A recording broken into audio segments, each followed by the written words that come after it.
There's only one Diksha Guru, and the Shiksha Guru should be harmonious or in conformity with the Diksha Guru.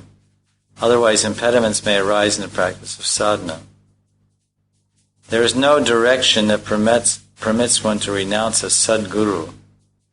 However, a Guru who has become inimical to Vaishnavas, Shastras and Bhakti, who is attached to sense enjoyment, and who lacks discrimination as to what is duty and what is not duty, who is foolish and is following a path other than Shuddha Bhakti, he should be given up. Then take Diksha again from Vaishnava Guru in accordance with the rules and regulations. Then he quotes the verse in Bhakti Lilas. In other words, one who accepts a mantra from a non-Vaishnava Guru goes to hell.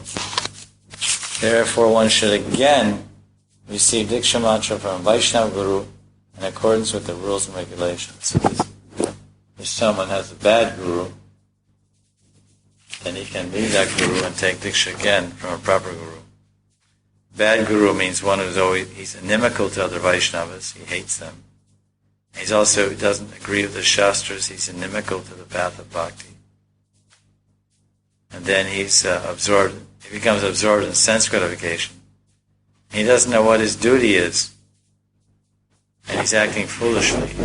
He can be rejected.